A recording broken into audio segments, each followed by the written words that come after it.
Hello, greetings from Toronto, Canada to my friends in Malmö, in Sweden. I'm very pleased to be here. My name is Santiago Rincon Gallardo. I'm an education consultant and I'm the author of Liberating Learning, Educational Change as a Social Movement.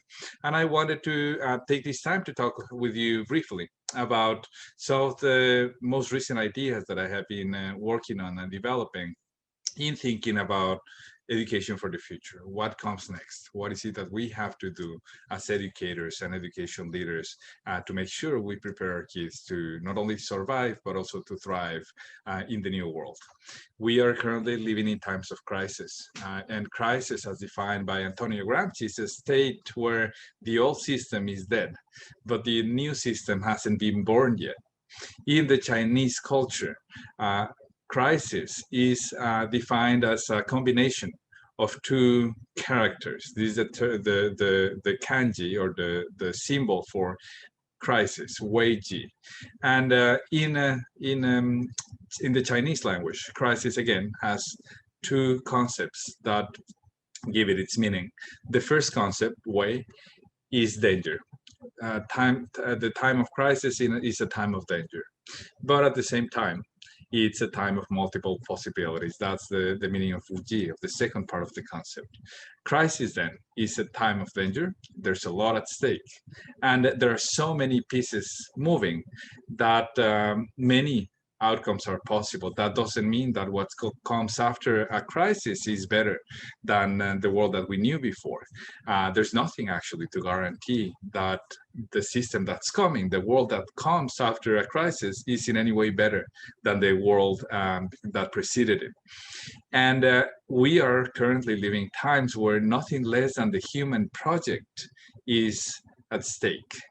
And we should not be taking that lightly, because if we don't pay deliberate attention to building the human project, to redefine and to reimagine the human project, the most likely default result will be further dehumanization. We had been reaching a critical moment, a critical point before COVID, where dehumanization had been spreading all over the world, all over the planet. And if we don't pay attention to rebuilding the human project intentionally, then it's very likely that the result will be, again, further dehumanization.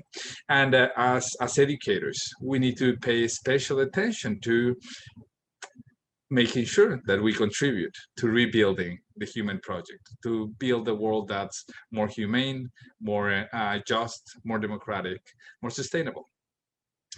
And so these times of crisis are a good time to think about carefully, come back to the question of why do we educate? Why is it that we send our children to school? Why do we educate our younger generations? These are very important times to ask this very crucial question, to come back to their purpose, to our purpose as educators. And if I had to summarize it briefly, I would say that in my view, and this is not only my view, this is shared by many experts and many philosophers of education, we should be educating our kids so that our children and young people become adults who know themselves, who think and learn by themselves, who care for others, and who better the world. That's it. That's it. That's what we should be educating our children, our youth, our adults, as people who know themselves, who think and learn by themselves, who care for others, and who better the world.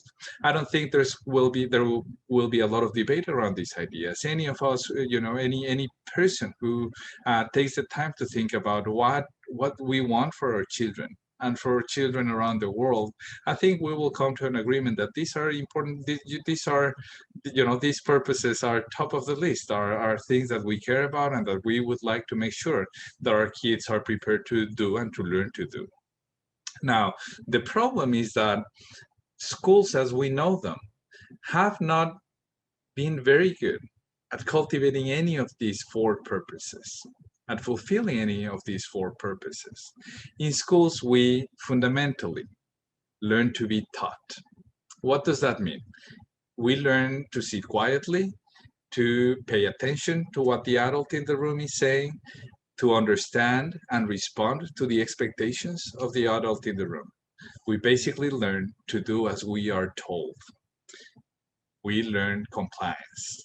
We learn to do as we are told, and don't get me wrong, that's an important thing for children to learn. I have two young children, two young kids, 8 and 4-year-olds, and of course it's helpful to know that when I ask them to do something, they will do it. Things like brushing their teeth, things like going to bed early, things like finishing their meal. So it's an important thing. Learning to be taught is an important thing.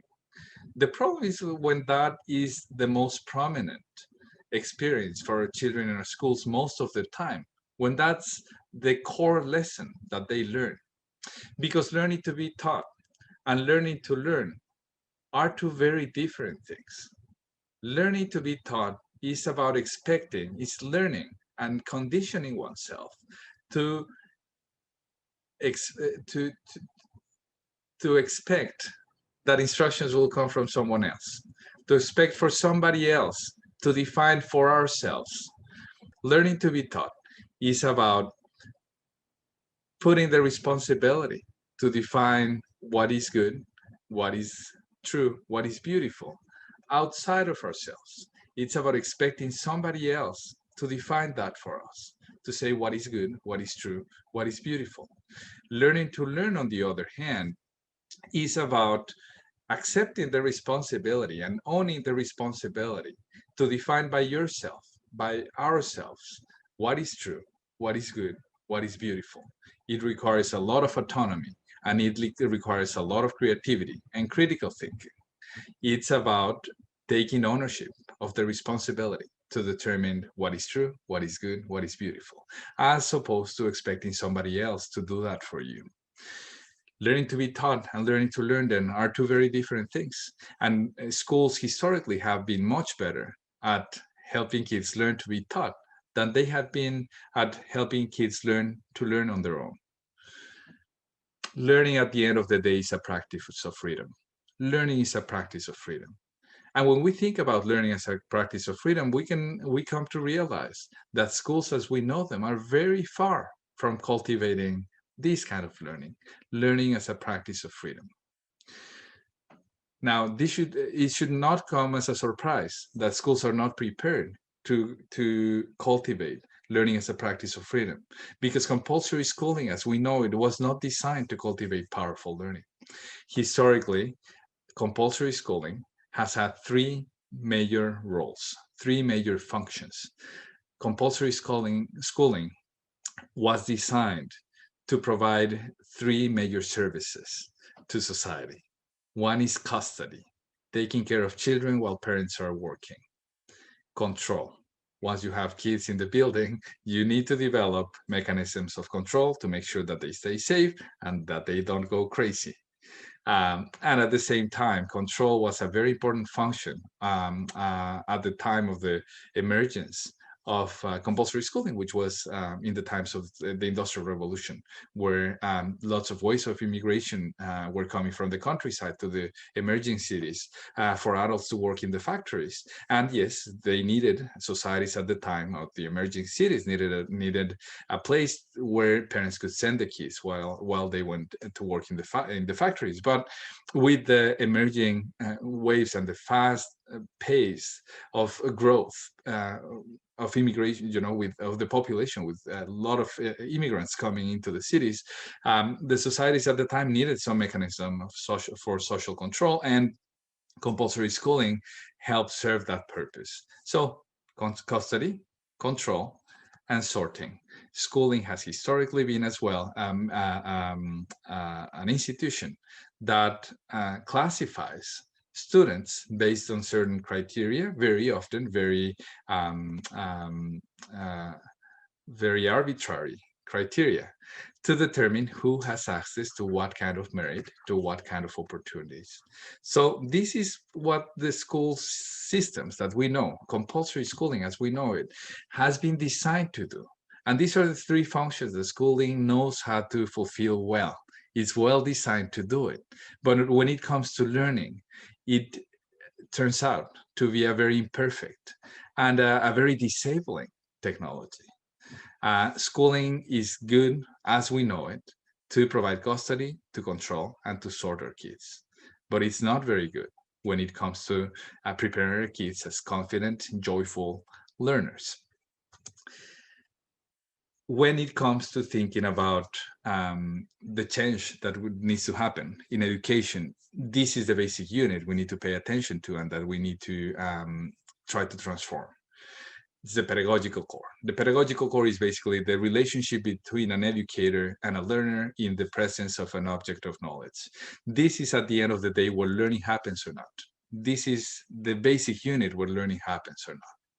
But it's not only the basic unit where learning happens or not, it's also where democracy happens or not. And let me unpack this idea a little bit. As we know it, the pedagogical core has been characterized, especially in conventional schooling, by a vertical separation between the person who knows and the person who doesn't, the person who says what needs to happen and the person who is to comply, to do as they're told, the person who teaches and the person who learns. This relationship in the conventional configuration of the pedagogical core is vertical in nature, it's hierarchical in nature. And what we know is that powerful learning, the kind of learning that we're talking about here, doesn't really happen as much in these kind of relationships when there's one person over another. Powerful learning happens in relationships that look more like this, relationships that are more horizontal in nature, in relationships of dialogue, of mutual care, of mutual influence, in relationships where both people interact with, learn from, and change each other in the process of learning. This has implications not only for learning, but also for democracy, because when our kids are subjected to relationships that are like this, where they're constantly being told what to do, where they're constantly under an authority who's telling them what to do, what we cultivate, even unknowingly, not necessarily intentionally, is mindsets, attitudes, behaviors that are a good fit for authoritarian regimes, but not for democracies. Powerful democracies operate not like this, not the relationship between the state and the citizen in powerful democracies, in robust democracies, is not like this. It is like this. Again, it's a relationship where both parts influence and learn from each other and change in the process of interacting with each other. That's what democracy is about. The pedagogical core is a unit where relationships of power can be reproduced or they can be reimagined, redefined. And again, if we change the pedagogical core so that the link between educators and students is not like this, but like this, it's a link of dialogue, of mutual learning, of solidarity, then we're not only producing better learning, we're also fostering the minds we need for the future of our democracies. And as you all know, we can no longer take democracy for granted. Democracy is at risk in many countries and around the globe. If we change the pedagogical core, we will not only improve learning and create powerful learning, we will also cultivate democracy. Now, the pedagogical core is also where well-being happens or not. This is a basic unit where well-being happens or not. If our kids are subject to relationships that are more like this, what we cultivate is stress, anxiety. When we cultivate well-being, where kids are engaged in relationships of care with caring and competent adults, in relationships that are more like this, where the students feel seen, they feel respected, they feel honored by the adults they share most of their lives with. So changing the pedagogical core. Now, if I had to summarize very briefly a couple decades of research on effective teaching, effective leadership in schools, and effective leadership in education systems, I would put it this way. What we do know now is that the best teachers learn alongside their students, that the best school leaders learn alongside their teachers, and that the best education systems learn alongside their schools. It's that simple. The best teachers learn alongside their students, the best school leaders learn alongside their teachers, the best education systems learn alongside their schools. Actually, if we take a look at the educational systems that have been high performing, that have been doing relatively well internationally, we will come to realize that in the most powerful educational systems, and we're hoping the systems of the future, learning is the work of everybody in the system, all the way from the classroom to the school, to the region, to the state, to the nation. Learning is the work of everybody, not only of students, but of everybody. Now, it's a simple idea. Learning has to become the work of everybody. It's a very simple idea. The problem is that it's very different from how our schools and our school systems have been operating for over a century. What we need, if we want to make learning the work, place it at the center of our work as educators, we need to change the culture of schools in very deep ways and in very widespread ways. And throughout history, the most powerful vehicles to change culture have been social movements.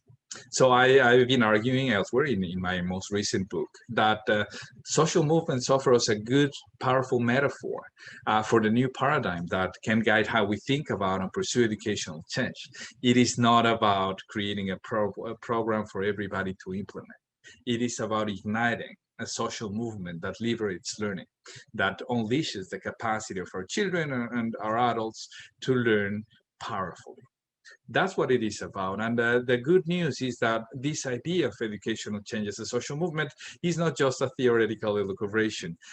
There are some very powerful examples of educational change initiatives that have been emerging in the Global South and that have been operating as social movements and have been doing a phenomenal job of liberating learning, of creating the conditions for powerful, productive learning in young people and adults alike, especially in the most remote corners of their countries. I'm talking about Redes de Tutoría in Mexico, the Learning Community Project. I'm talking about Escuela Nueva in Colombia. I'm talking about the activity-based learning program in the southern state of Tamil Nadu in India. I'm talking about community schools in Egypt.